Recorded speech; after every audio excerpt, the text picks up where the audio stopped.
Memang suasananya agak berat ya, karena saya harus menyelesaikan studi, terus harus pilkada, harus survive ya. Partai saya sendiri pun yang saya besarkan tidak memberikan rekomendasi ke saya ini. Tapi ketika kita diamanahkan, kita harus mampu. Bukan jadi penonton, ya harus bisa menjadi leader di daerahnya sendiri. Itu waktu kecil, saya itu cita-cita mau jadi tentara. Nah itu. Kalau di Indonesia, saya mengagumi Pak Soekarno ya. Ke depan ya, juga melanjutkan program-program yang kemarin saya dengan Pak Ismenandar mungkin yang belum selesai. Beliau menyampaikan di semua musrembang bahwa 50% APBD Kutai Timur ketika kepemimpinan beliau dan saya ini kita alokasikan untuk program infrastruktur. Kembangan yang di wisatanya apanya Pak? Kan ada banyak tuh. Hampir semuanya makanya kita inventarisasi semua kecamatan untuk membuat peta topografi atau peta wilayah yang semua menonjolkan kearifan lokal yang ada di situ. Sudah mengadakan satu kegiatan yaitu yang namanya ekspedisi. Saya bermalam di dalam gua sama istri dan teman-teman komunitas.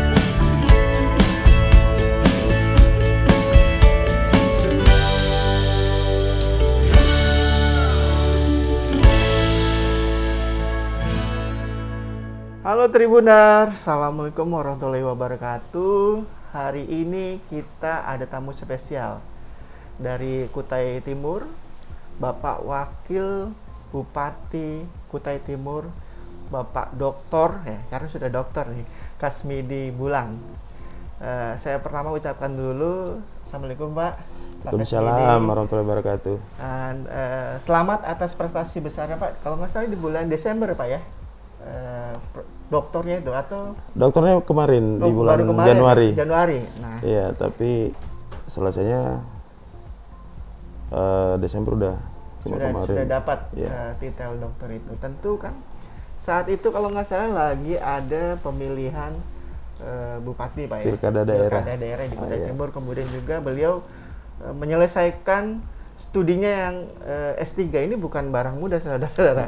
Ini agak susah, jadi menyempatkan waktu sekolah sekaligus berikut serta dalam pesta demokrasi di Kutai Timur. Mungkin Bapak bisa cerita suka dukanya untuk mengejar dua target yang berbeda ini, Pak. Ya baik, terima kasih Mas Adi ya. Ade. Ya terima kasih Tribun, terima kasih hari ini sudah mengajak saya. Sebenarnya awalnya kuliah S3 itu dari Pak Bupati terdahulu, Pak Haji Ismenandar. Kebetulan dia itu alumni UNMER, Universitas Merdeka Malang. Kita lagi diajak tuh kerjasama antara pemerintah Kutai Timur dengan UNMER Malang. Dan kita kalau tidak salah ada 20 orang pada saat itu sama-sama kuliah S3 atau dokter. Dan berjalan waktu yang selesai sambil bertahap nih, yang pertama Pak Kadis Sosial, baru saya, baru Pak Sekda. Di belakang kami masih ada teman-teman yang lain juga. Ya alhamdulillah, memang suasananya agak berat ya, karena saya harus menyelesaikan studi, terus harus pilkada, harus survive ya, harus bisa maju. Apalagi kemarin kondisinya partai saya sendiri pun yang saya besarkan tidak memberikan rekomendasi ke saya ini. Wah udahlah. Tapi tentunya dengan niat yang saya pikir saya sudah niatkan harus maju. Selepas saya tidak berpasangan dengan Pak Ismu, saya harus berani mengambil sikap dan terus harus bisa membaca peluang dan juga harus bisa meninggalkan ego pribadi. Alhamdulillah Ya dengan bismillah dan juga didukung oleh keluarga dan teman-teman, para sahabat, ya, masyarakat Kutai Timur juga yang mensupport terus. Ya alhamdulillah dua-duanya selesai. Pilkada alhamdulillah dipercayakan tanggal 26 kemarin sudah dilantik, dan juga selanjutnya tanggal 19 Januari ya kemarin juga udah selesai, tinggal wisuda mungkin di bulan Juni kayaknya. Oke. Ini kan bukan soal mudah ya, Tribuners. Jadi ada 3 kalau saya ditangkap. Studi, pemilihan bupati, kemudian juga ada tantangan dari partai politik sendiri secara internal. Nah, mungkin kasih tipsnya Pak buat milenial. Ayo jangan males, bahwa ini beliau sudah ngasih contoh yang bagus. 3 tantangan dihajar sekaligus. Ya saya pikir kita sebagai orang muda harus siap ya ketika kita diamanahkan. Saya kemarin semenjak tahun 2004 saya sebagai anggota DPR termuda tuh. 27 tahun saya sudah 27 tahun sedikit. Saya sudah menjadi anggota DPR, bahkan memperoleh suara terbanyak. 2004 awal start saya di dunia politik. Habis itu 5 tahun berikutnya 2004-2008 saya terpilih lagi di zona yang sama. Selanjutnya setelah 2008 2014 saya maju lagi di zona yang sama. Bahkan pada saat itu saya suara terbanyak 1 kabupaten. Saya hampir memenuhi kuota 1 kursi sendiri pada saat itu di partai yang tetap, Partai Golkar. Dan 2015 saya maju dengan Pak Haji Ismunandar. Ya harus mundur dari DPRD. Konsekuensinya kalau kalah berarti nih kerjanya dulu nih. Alhamdulillah ya dengan niat, dengan strategi, dan tentunya tidak ego, itu yang paling penting. Makanya saya minta kepada saudara-saudara semua, terutama saudara-saudara orang muda, kita siapkan diri kita. Cuma harus jangan ego ya. Jangan ego, ikuti saja seperti air mengalir insya Allah. Tapi ketika kita diamanahkan, kita harus mampu. Kalau bahasanya air mengalir, berarti ini cita-cita Bapak jadi seorang pimpinan kepala daerah nih. Iya, jadi gini, saya ini kebetulan memang lahir di Sangatta. Tahun 1976, tepatnya di kecamatan sekarang Sangatta Selatan, dulu cuma kampung saja. Ya, di Dusun Masabang. Sekarang ini sudah menjadi Desa Sangatta Selatan. Tahun 76, dulu di Sangatta itu yang kita lihat sedikit sekali ya kotanya. Cuma daerah-daerah Pertamina, selanjutnya itu semua hutan. Dengan berjalannya waktu berkembang menjadi suatu desa, selanjutnya kecamatan, selanjutnya jadi kabupaten, bahkan ibu kota kabupaten. Ini tentunya menjadi inspirasi bagi saya sebagai orang yang lahir di Sangatta. Ya, bapak saya Bugis, ibu saya almarhum orang Jawa, tapi saya orang Sangatta. Ya, karena lahir di Sangatta, harus bisa bukan jadi penonton, ya harus bisa menjadi leader di daerahnya sendiri. Nah itu mungkin yang menjadi motivasi saya ya, sehingga saya berkomitmen dalam diri saya harus bisa memimpin kabupaten ini. Artinya badan Bapak kan besar itu, besar gitu. Iya. Ini jadi maksudnya cita-cita kecil tuh, saya mau jadi kepala daerah Sangatta. Oh enggak. Atau memang ada cita-cita lain? Jadi sebenarnya? saya dulu sebenarnya itu waktu kecil saya itu cita-cita mau jadi tentara. Nah itu jadi tentara. Bahkan saya itu SD di Sangatta, SMP di Sangatta, SMA-nya di Balikpapan, di SMA Kartika. Habis itu saya 95 tes akabri nggak lulus. Habis itu ikut persiapan PMPTN waktu itu kan. Habis itu mungkin saya ngambilnya juga jurusan yang agak susah mungkin ya, jadi nggak lulus. Saya terus diajak oleh keluarga, oleh tante ke Makassar, saya kuliah pertambangan. Saya melihat bahwa potensi pertambangan di Kaltim, khususnya di Sangatta waktu itu ada KPC baru buka. Ini potensi nih, sebagai orang daerah saya harus masuk tambang, saya harus pimpin nih ya. Sekali kuliah pertambangan. Berarti teknik pertambangan Pak ya waktu itu? Iya, saya sarjana teknik pertambangan S1-nya. S2-nya lanjut di Unmul, kemarin menjadi magister manajemen. Nanti S3 baru ambil kebudayaan. Nah, artinya kalau memang cita-cita jadi tentara, ini kan agak, walaupun tadi ada banyak kegagalan sebenarnya kalau saya lihat. Dari tentara gagal, kemudian dari SBMPTN juga Iya. gagal, Pak. Ini kan menjadi motivasi buat Bapak sendiri untuk terus berjuang. Kalau nggak salah tadi Iya. ceritanya gitu kan sebenarnya. Bapak akhirnya memutuskan untuk, udah kalau gitu karir politik saya kayaknya di politik gitu. Itu gimana, Pak? Iya, jadi saya memang tuh dari kecil ya nggak terlalu pintar, jarang juga juara satu kan. Cuma saya bukan orang yang malas juga gitu. Oh. Ya, cuma sedikit agak bandel mungkin dibanding sama teman-teman kan. Kalau bolos rajin juga bolos. Cuma saya sekolah itu suka, Ya. suka sekali sekolah. Jadi saya dari kecil itu suka sekolah, SMP, SMA, dan saya suka organisasi memang. Dari SMP saya sudah menggeluti baik OSIS maupun PMR. Bahkan dulu ada organisasi Ormas, PPM di Sangatta, waktu itu baru masuk, saya langsung masuk.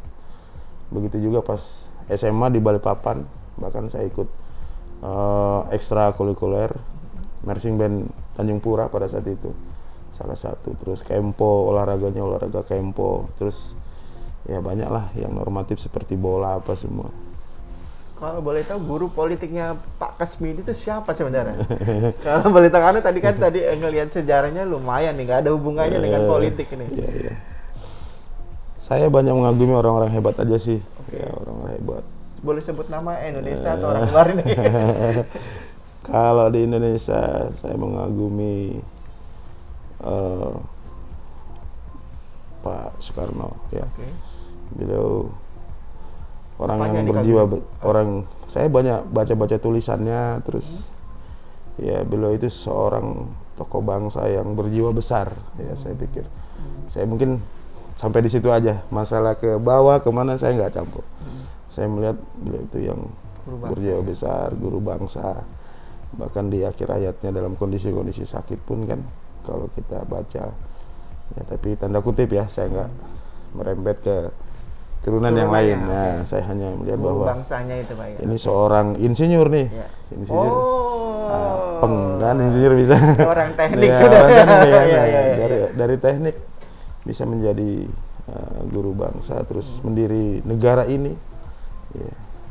Kebanyakan teknik itu kan mungkin sipil kan, dilihat mungkin bangunannya itulah seperti, ternyata teknik juga bisa dalam dunia politik. Nah, ini pelajaran yang berharga bagi saya, dan saya berpikir begini, dalam satu kegagalan itu harus menjadi pelajaran bagi kita, dan kita harus melihat apakah saya masih layak dalam dunia itu gitu loh kan. Oke. Kalau emang saya masih mampu, saya akan survive. Tapi kalau tidak, saya harus melihat potensi yang ada di diri saya. Itu mungkin yang saya kembangkan. Saya juga banyak membaca literatur, terus juga orang-orang besar dunia kan, ya paling tidak apa sih yang dia lakukan. Nah, itu. Nah, sekarang sudah terpilih kembali, Pak, sebagai Wakil Bupati Kutim. Kira-kira ini bukan kira-kira sih, apa sih, Pak, program 100 harinya Bapak di Kutim? Iya, sebenarnya program 100 hari bagi saya itu mungkin nggak terlalu prioritas.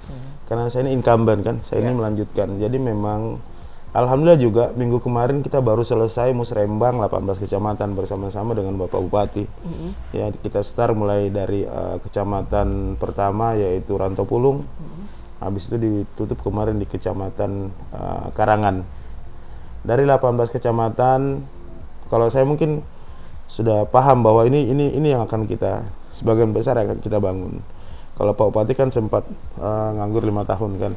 Nah, makanya tapi beliau juga alhamdulillah sangat mensupport. Bahkan memang di era kepemimpinan kami berdua ini, selain kami untuk menata kembali Kutai Timur ke depan ya, juga melanjutkan program-program yang kemarin saya dengan Pak Ismulander mungkin yang belum selesai. Alhamdulillah beliau juga, saya berdiskusi dengan Pak Bupati, beliau juga menyampaikan, jadi program-program yang sudah ada jangan sampai ada yang stagnan. Ini kita lanjutkan, terus juga mungkin kegiatan-kegiatan yang besar-besar seperti kemarin ada beberapa program-program pembangunan multi-yes dengan tahun jamak, ini kita evaluasi kembali. Mungkin ada yang kita lanjutkan, mungkin juga ada yang mungkin kita hanya menggunakan anggaran per tahun. Kita lihat kondisinya. Kalau boleh tahu prioritasnya apa Pak untuk 3 tahun terakhir? Iya, kita sepakat, Pak Bupati sepakat, ya bahkan beliau menyampaikan di semua musrembang bahwa 50% APBD Kutai Timur ketika kepemimpinan beliau dan saya ini kita alokasikan untuk program infrastruktur. Oke. Ya, infrastruktur. Jadi kita tidak mau lagi nanti ada jalan yang walaupun mungkin belum beraspal, tapi paling tidak sudah kelasnya sudah naik dibandingkan sekarang kan. Kita sekarang masih ada jalan-jalan di desa-desa, ya kalau di kecamatan sudah semua, di desa-desa itu yang masih lumpur ya karena faktor kondisi alam, terus juga mungkin situasi dan kemampuan keuangan daerah kita yang terbatas. Ini mungkin yang ke depan yang skala prioritas kita, yaitu infrastruktur jalan, jembatan, dan infrastruktur yang lain ya, seperti sarana pendidikan, pusat perkantoran dan sebagainya. Tentunya dengan infrastruktur itu semua kita benahi, akan multiplier efeknya akan tercipta kan. Ya, sumber daya manusia pasti akan terpacu. Terus juga mungkin perekonomian akan berputar segera, apalagi di masa Covid-19 ini. Ya, kita harus survive, harus bisa, harus smart ya. Selanjutnya setelah infrastruktur, kita juga akan segera menyelesaikan berkaitan dengan air bersih dan listrik ya. Air bersih dan listrik ini juga bagian dari skala prioritas yang akan kita selesaikan. Dari itu semua itu ada juga bidang-bidang yang lain seperti perikanan, kelautan, ya, perkebunan dan juga pariwisata kita. Karena Kutai Timur itu memiliki wilayah yang kompleks, yang semuanya ada ya, kompleks ya. Ada gunung, ada laut, ada pesona bawah laut, ada pantai, ada hutan, ada daratan. Tinggal itu bagaimana yang kita yang di wisatanya apanya Pak? Kan ada banyak tuh. hampir semuanya makanya kita dikembangkan. inventarisasi semua kecamatan untuk membuat peta topografi atau peta wilayah yang semua menonjolkan kearifan lokal yang ada di situ. Ya, nanti mungkin antara kecamatan A dengan kecamatan B itu nanti potensinya beda, itu yang kita kembangkan. Jadi nggak mesti harus semuanya sama, tapi kalau di kecamatan A dan kecamatan B itu ada yang bisa ditonjolkan menjadi ikon di kecamatan itu yang akan kita. Ini rencananya go internasional atau baru wilayah Indonesia Kaltim aja atau untuk?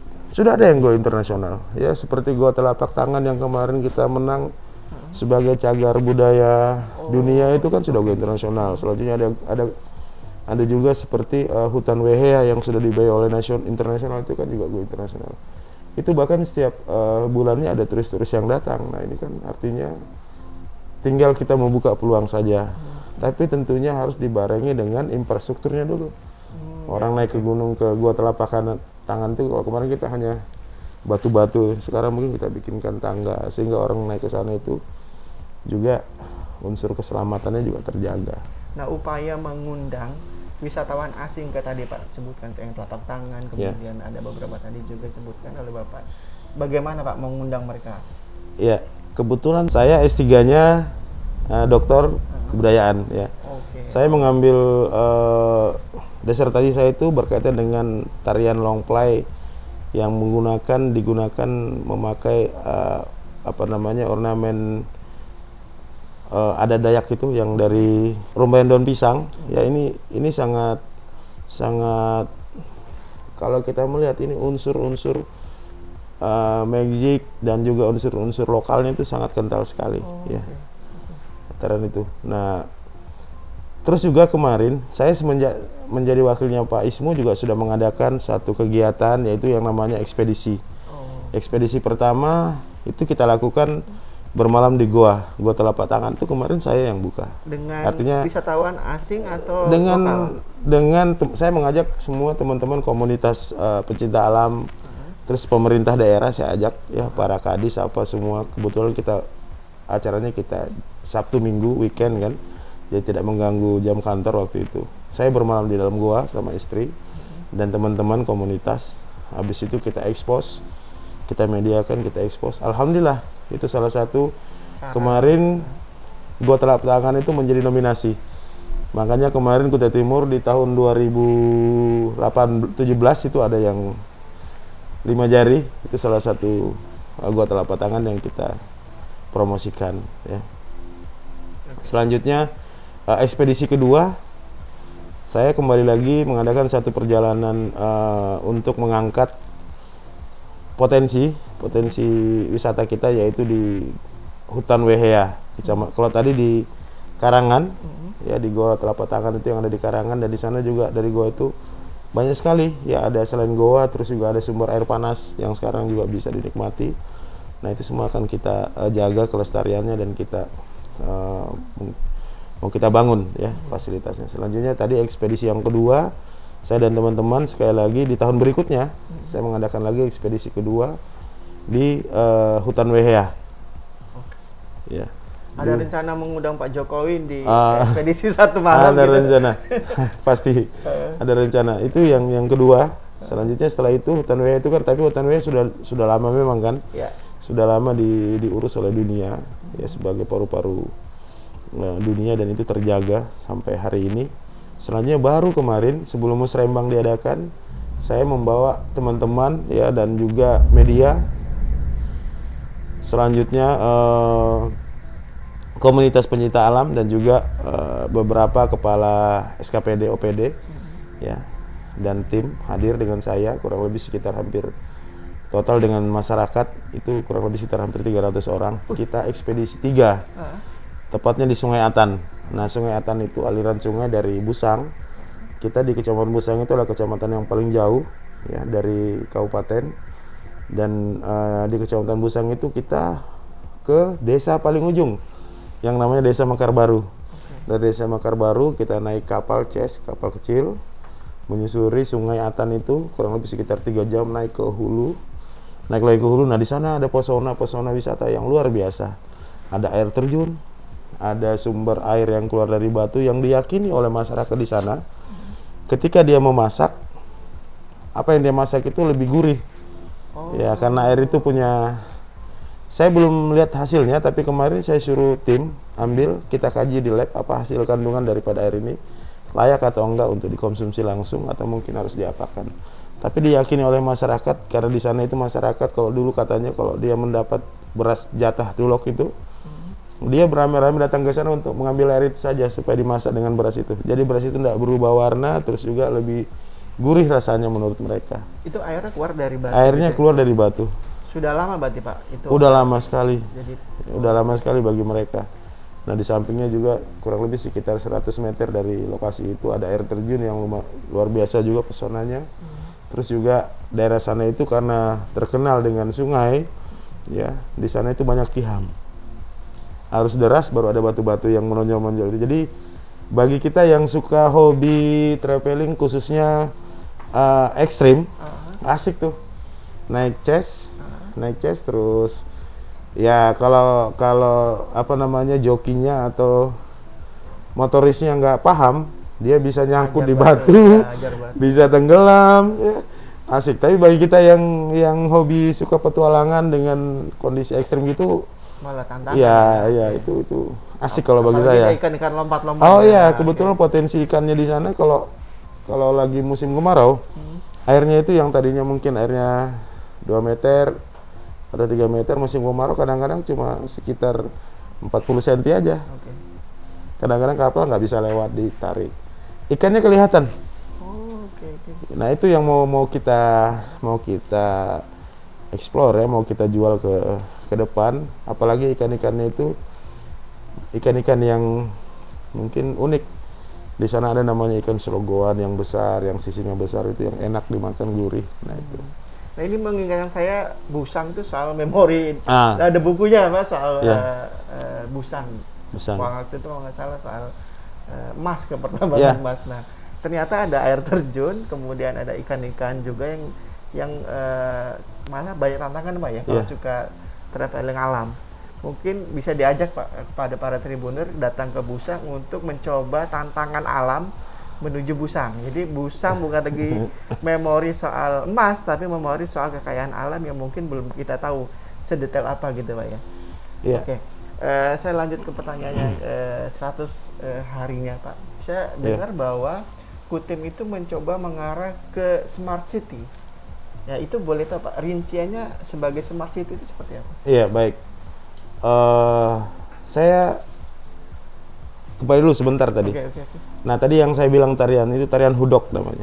Tarian hudok Oh, itu oke. yang memakai ornamen dari Oke. rumbayan daun Daun pisang pisang, itu. Nah, itu salah satu yang saya angkat ya di gelar doktor saya kemarin. Alhamdulillah saya bisa meyakinkan para profesor dan ini menjadi budaya dan ini juga bisa dijual ke depan ya untuk Itu kekayaan bukan budaya dari kita. Mahulu Pak ya, hudok itu. Hampir semuanya Dayak itu punya, cuma Beda-beda membedakan versi, ya. ya, oke. Ketika Dayak Kenyah ini, Dayak yang lain ini gitu. Selanjutnya tadi berkaitan dengan Smart City. Smart City alhamdulillah Kutai Timur salah satu yang mendapat salah satu wilayah yang mendapat predikat Smart City ya kemarin. Itu masih zamannya Pak Ismunandar dan saya, kebetulan saya yang mengawal kegiatan ini yang diarahkan kemarin oleh Bapak Ismunandar untuk mengawal. Alhamdulillah kita tempatkan di polder. Ya. Ya tadinya polder itu kawasan biasa saja, tempat penampungan air ketika hujan. Ya kita buat kolam-kolam pengendapan. Setelah berjalannya waktu, saya diskusi dengan Pak Bupati, izin saya bilang Pak Bupati waktu itu Pak Haji Ismunandar, saya kawal ini Pak supaya bisa mengangkat Kutai Timur dan juga menjadi tempat kegiatan keluarga di hari-hari libur. Alhamdulillah pelan-pelan kita bangun ya. Sekarang di sana yang tadinya hanya tempat kolam pengendapan sekarang bisa tempat wisata. Tempat wisata di sana ada kuliner, ada jogging track, terus ada kegiatan-kegiatan yang lain juga bisa. Kita juga menyediakan lokasi yang luas. Ada lahan parkir, terus lahan tempat kegiatan, ada panggung terbuka, terus juga ada bagi adik-adik ya saudara-saudara saya yang suka otomotif, kita buatkan sirkuit mini. Kebetulan saya ini sekeluarga sukanya otomotif, salah satu favorit olahraga kami. Jadi sirkuit mini sekarang bisa dijadikan tempat latihan bagi anak-anak kita, adik-adik kita yang mungkin pemula untuk ikut road race secara umum. Soalnya juga airnya sendiri itu kita gunakan, biasa digunakan oleh teman-teman komunitas dayung ya, itu untuk tempat latihan ya. Selanjutnya juga kita di komunitas RC Boot, kebetulan saya pembina, itu kadang-kadang kita adakan kegiatan event RC Boot, bahkan internasional pernah kita adakan di sana. Ya, pembalap-pembalap RC Boot dari Malaysia pernah hadir di sana, dan ini lagi kita gagas pasca Covid ini ya. Selanjutnya juga yang tidak kalah penting, lokasi itu kita free wifi. Nah ini menjadi satu tempat ya smart city. Jadi ya, Pak, ya. Okay. Semua kita pusatkan di sana. Ada edukasi, ada pariwisata, ada sport ya. Kan salah satu smart city kan itu ya. Jadi ada edukasinya, ada sportnya ya, dan juga ada makanan dan sebagainya. Nah, kalau yang soal UMKM gimana? Biasanya Smart City Ya. berurusan sama UMKM. Ada nggak Pak untuk itu? Ada. Jadi UMKM juga ini lagi kita persiapkan. Ya kita kerjasama dengan beberapa bank ya. Salah satu BPD kemarin mempersiapkan untuk ada stand UMKM, dan juga di situ nanti bukan cuma UMKM, juga mungkin teman-teman di dinas perpustakaan menyediakan pojok untuk tempat membaca anak-anak kita. Selain daripada itu, lokasi itu kita persiapkan untuk sport. Hampir semuanya olahraga sudah ada di sana. Ada lari, ada volley, ya ada panjat tebing, terus juga olahraga otomotif dan sebagainya. Nah, ini kan kopinya agak panjang, Pak ya.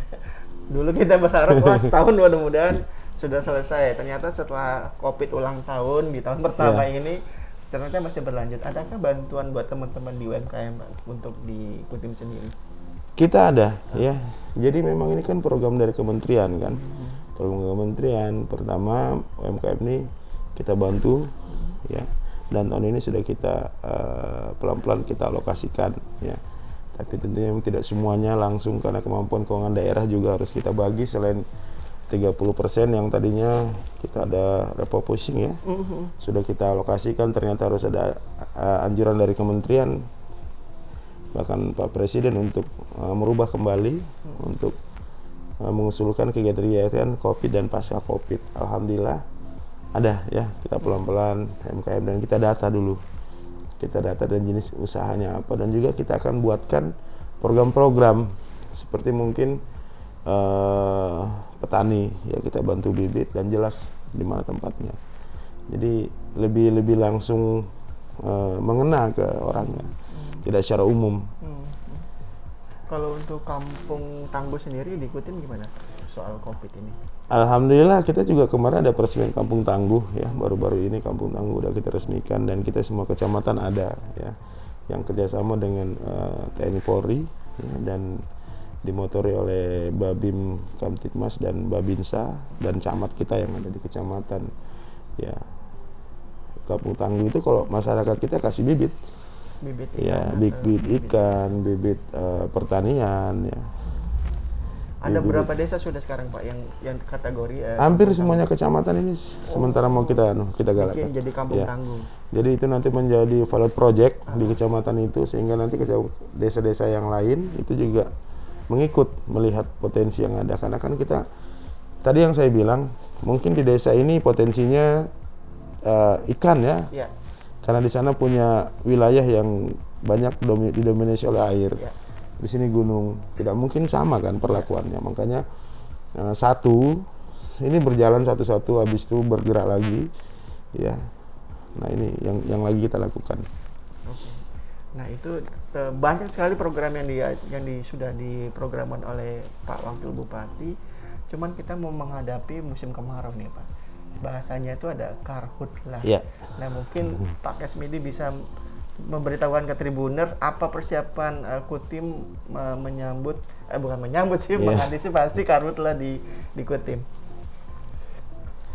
Ya alhamdulillah Kutim itu salah satu yang memiliki spot terbanyak ya di Kaltim. Alhamdulillah. Ya artinya kita harus syukuri. Alhamdulillah juga kita punya anggaran yang cukup besar kemarin yang kita tidak bisa gunakan karena terbentur dengan aturan. Ya, dana alokasi DAK-DR kita. Dan ternyata secara aturan itu boleh. Nah, sudah 2 tahun ini ya kita sudah mengadakan mobil patroli hampir semua kecamatan sudah kita bagi. Baru-baru kemarin di Musrembang kita bagi. Terus juga hampir semua kecamatan kita udah berikan water supply ya. Mobil water supply dan juga mobil tangki. Nah, terus juga alat-alat untuk seperti tangki gendong, alkon yang memang khusus untuk pemadaman api. Ini kita aktif sekali. Untuk di Kutai Timur dibawa langsung komando BPBD. Alhamdulillah kemarin Musrembang pun itu kita bagi. Ada kecamatan yang kita kasihkan mobil patroli, mobil double cabin ya. Ada juga yang kita berikan water supply atau mobil untuk mobilisasi. Terus juga ada yang kita kasih motor. Ya ini semua untuk mengantisipasi persiapan kita ke depan. Karena kita tidak mau kejadian sama kayak berapa tahun yang lalu. Karena kita keterbatasan armada, keterbatasan fasilitas. Kita setiap minggu selalu jadi sorotan nasional.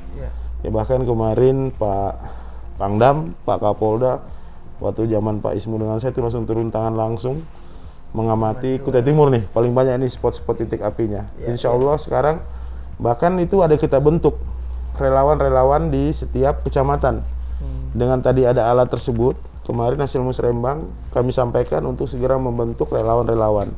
Nah itu nanti bisa dikasihkan dana operasional dari dana yang tadi yang dari waktu itu banyak spotnya itu karena pembukaan lahan atau memang alam yang bicara? Iya jadi gini, Kutai Timur ini tidak bisa dipungkiri bahwa kita ini terluas di Kaltim. Ya sekarang ini kabupaten terluas di Kaltim. Bahkan kalau mau dibilang dari sisi kebun kita ini sekarang produk sawit terluas ya, terluas dan terbesar. Dan mungkin faktor pembukaan lahan juga oleh masyarakat kita ya itu salah satu, tapi kecil. Tapi memang namanya panas ya. Ya apalagi jumlah wilayah yang cukup luas begitu, saya pikir potensi untuk titik api atau sumber-sumber panas itu pasti banyak. Berapa spot sih Pak kalau boleh tahu titik apinya? Kalau kemarin yang paling besar setahu saya itu ada di Kecamatan Morancalong ya, terus Morancalong, terus juga di Wahau, Kombeng dan Telen, seputar itu. Kalau di kota ya kecil-kecil aja, mungkin kebun-kebun masyarakat aja ya. Tapi insya Allah ya mudah-mudahan dengan dipersiapkannya kemarin, kami persiapkan dengan bantuan-bantuan alat itu, apalagi insya Allah dalam waktu dekat kita akan rekrut relawan dan kita berikan edukasi bagi mereka sehingga nanti antisipasinya sudah ada. Tinggal konteks saja kan. Apalagi hampir semua kecamatan sudah mempunyai mobil-mobil pemadam yang tahun ini lagi kita pengadaan juga ya. Jadi kecamatan yang belum ada ini tahun ini kita adakan lagi. Jadi total itu berapa mobil pemadam yang sudah disiapkan? Kalau tidak salah mobilnya yang sudah kita bagi itu ada 6. Water supply-nya itu mobil yang untuk mengangkut air itu kurang lebih juga ada sekitar 6. Ya, mobil double cabin yang dibagi itu kalau tidak salah mungkin sudah hampir 10. Hampir semua kecamatan sudah tercover. Hampir semuanya kecamatan dari 18 kecamatan sudah tercover. Terus belum lagi yang motor ya. Yang motor juga kita berikan selain untuk tim juga untuk TNI Polri ada kita bantu. Untuk bantuan itu supaya nanti kalau ada apa-apa bisa bersinergi segera langsung. Kalau nggak salah itu Pak Kapolda punya dashboard digital untuk melihat spot mana nih yang lagi merah banget gitu. Itu juga kita ada. Oh ada juga, oke. Jadi itu nggak bisa dibohongi. Oke. Mas iya, jadi itu nggak bisa dibohongi titik api. Nanti kita bilang nggak ada nih di kecamatan padahal kan satelit yang melihat. Ya. Jadi langsung nih titik apinya nih ada di desa ini, di kecamatan ini, desa ini. Nah, tiba-tiba aja kita mau nggak mau kalau yang begitu sana. Kejadian itu yang kemarin kami alami. Berarti ada satgas khusus untuk ini Pak ya? Ada satgas. Okay. Ada satgas. Selain ada satgas juga ada tim tadi saya bilang relawan-relawan itu. Kita bentuk satgas.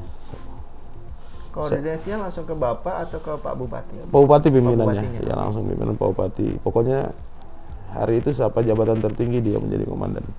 Untuk berantas kebakaran hutan.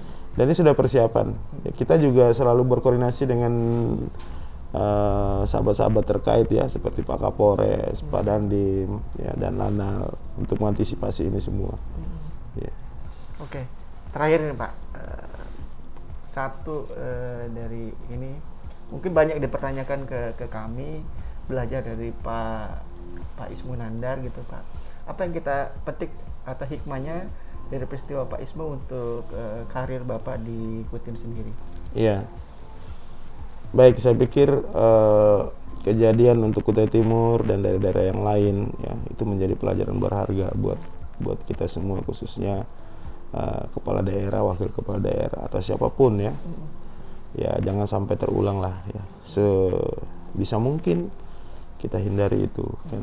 Ya karena kita ini kan begini Mas, kadang-kadang ini kan seorang kepala daerah ini kan dilematis. Harus membangun A, tapi kondisinya kemampuan keuangan kita nggak ada. Ya mungkin ada yang Pak boleh nggak saya bantu? Ya kita welcome aja kan. Nah ternyata di belakang-belakang ternyata Pak bisa nggak saya dapat ini? Oh ada udang di balik batu ya. Ya artinya tapi alhamdulillah ya saya nggak pernah tersentuh itu sih, mudah-mudahan lah ya terjaga terus. Nah, jadi ya itu saya bilang ya Kutim harus bangkit ya dan juga harus mengambil pelajaran berharga dari kasus-kasus itu ya. Kemarin Kutim di mana ada Kukar, Kutim ada. Nah, ternyata ini juga jadi sorotan yang luar biasa ternyata kan Kutim ini. Nah tapi ya kita nggak boleh pesimis, harus tetap optimis. Alhamdulillah juga kejadian kemarin itu juga saya selalu mensupport teman-teman SKPD harus tetap bekerja. Ya jangan ini kejadian ini terus kita jadi ogah, malas kerja dan sebagainya. Harus. Karena Bapak yang langsung menggantikan Pak Ismu. Ya, secara otomatis kan kemarin saya menjadi PLT Bupati selama kurang lebih hampir 3 bulan. Ya selanjutnya juga Kendali harus dibawa komando saya.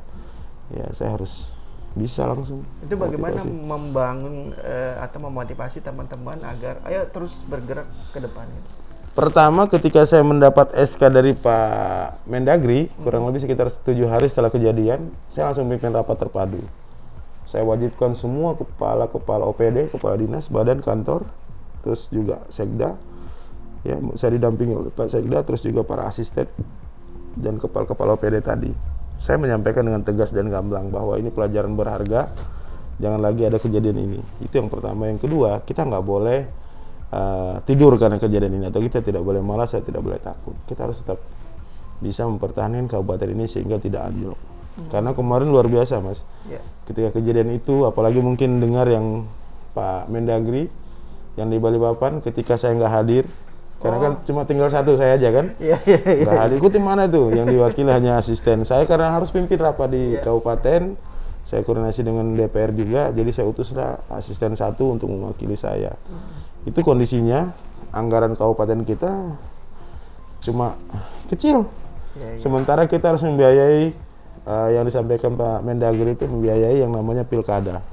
Pilkada anggarannya besar. Jadi untuk bayar itu pun kita nggak bisa. Ya, alhamdulillah dalam perjalanan waktu transfer masuk, nah baru kita benahi segera. Dan saya juga langsung menunjuk seorang PLT di semua teknis-teknis yang tadi yang kejadian itu. Di BPKAD saya menunjuk asisten 3 untuk menggantikan sementara menjadi PLT sampai hari ini. Dinas PU sebagai dinas kendali teknis kita juga saya ganti naikkan seorang PLT. Bapenda juga bagian pendapatan yang juga terlibat kan saya ganti juga. Nah, ini semua saya maksimalkan supaya bisa berkoordinasi segera. Kan tidak gampang dalam waktu singkat kita harus benahi segera. Ya. Belum lagi teman-teman ini yang dipanggil bolak-balik sebagai saksi dan sebagainya. Ini kan aduh, kadang-kadang saya tanya kemana, lagi ke Samarinda. Oh ya sudah, harus digantikan cepat. Tapi alhamdulillah ya tidak ada yang menjadi masalah ya. Kemarin hampir secara umum di luar masalah yang kemarin, luar masalah yang KPK itu, semua bisa berjalan sampai di akhir periode saya dengan Pak Ismu. Bahkan di akhir tahun kemarin yang tadinya kita perkirakan bisa surplus, bisa minus, ternyata enggak, ternyata surplus kita. Prestasi di ujung naik. Di ujung ya. Oke. Terus yang tadinya pegawai-pegawai kita dibayarnya per rapel 2 bulan, 3 bulan, bahkan ada yang sampai 6 bulan. Begitu saya pimpin, saya tegaskan pokoknya prioritas pertama, prioritas namanya gaji, honor, tunjangan itu merupakan hak bagi pegawai, wajib kita bayar. Prioritaskan itu, ternyata bisa. Dan itu berjalan sampai hari ini. Kalaupun hari ini kemarin agak lambat karena kemarin ada perubahan dari nomenklatur dari keuangan ya, sehingga agak susah. Tapi alhamdulillah anggaran sampai hari ini tersedia terus. Berarti ada optimisme baru sebenarnya di pimpinan ini.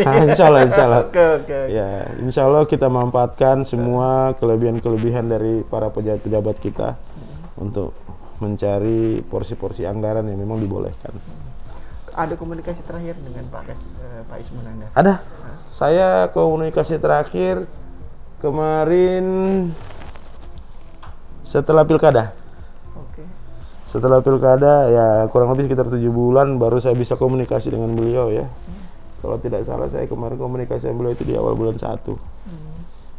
Apa pesannya Pak saat ketemu dengan ya pertama sedih dan saya tidak banyak bicara, saya hanya nangis saja kan melihat. Dan beliau juga support terus, Dinda benahi segera, ini ada di tangannya Dinda ya. Alhamdulillah Dinda juga diamanahkan kembali ya. Yang kemarin kejadian yang pada saya jangan terulang, dia bilang. Dinda paham memang banyak ya, mohon maaf namanya pejabat ini kan kadang-kadang ada juga yang nyeleneh kan. Itu makanya dia berpesan, Dinda jangan sampai, karena banyak pejabat itu di depan aja Dinda baik ternyata. Nah saya sekarang ini semua kesalahan dilimpahkan ke saya, padahal sebagian besar dia bilang saya nggak tahu itu. Ya Pak, ya saya begitu. Ini membuktikan bahwa politik itu kejam atau kejam, sangat kejam. Kejam dan dinamis. Tapi yang penting bagaimana kita meramu. Kalau saya sih sebenarnya itu ya, bagaimana kita meramu, banyakin kawan, jangan banyakin musuh. Ya, tapi kita ini kan, negara kita ini kan yang dianut itu beda dengan luar kan. Ketika ada orang jadi, semua bersatu untuk merobohkan orang itu. Ya kan? Itu kan di mana-mana lumrah kan, di nasional. Coba kita perhatikan nasional sampai di daerah. Ya bukan kita support, tapi ya karena gimana ya, harusnya kita berikan kesempatan kalau menurut saya. Pak Kasmidi nggak khawatir dengan politik itu ternyata? Ya kalau saya sih itu tadi saya bilang harus siap lah. Oke. Ya, harus siap. Ya. Yang penting kan masyarakat ada di belakang kita. Istri, anak tetap support ya Pak ya? Alhamdulillah sampai hari ini keluarga ya. Karena saya masih ada bapak kan. Masih ada orang tua yang mensupport. Begitu juga keluarga besar saya, om, paman, tante support. Istri dan anak apalagi. Alhamdulillah. Oke Tribuners, tadi pertanyaan pamungkas sebenarnya ternyata beliau ini masih optimis di pemerintahan maupun di karir politik walaupun banyak tantangan ya Pak Kasmidi ya. Dan ini jadi modal utama justru buat anak-anak muda tetap jalan terus, kita hadapi segala tantangan dengan segala kerja keras, segala upaya kerja keras. Dan beliau sudah membuktikan bahwa kerja keras itu tidak menipu sebenarnya. Ada hasil yang akan menentukan di akhir dan beliau sudah menentukan, sudah mendapat hikmahnya bahkan ya Pak ya. Saya terima kasih banyak Pak Tribun Kaltim atas waktu dan tempatnya Pak Kasmidi.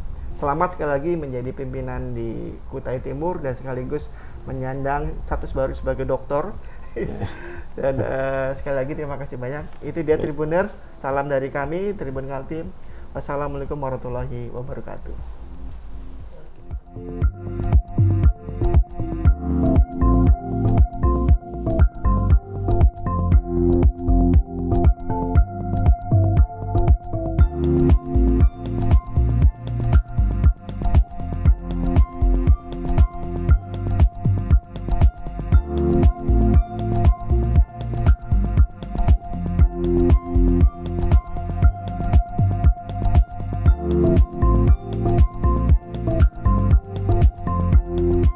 Assalamualaikum warahmatullahi wabarakatuh. Salam sejahtera bagi kita semua. Shalom, Om Swastiastu, Namo Buddhaya, salam kebajikan. Alhamdulillah wa syukurillah, hari ini saya Dr. Haji Kasmidi Gulang STMM, Wakil Bupati Kabupaten Kutai Timur, mendapat kado dari Tribun Kaltim. Terima kasih Tribun Kaltim. Semoga ini bisa menjadi motivasi bagi saya. Terima kasih. Sukses juga buat Tribun Kaltim. Amin. Amin.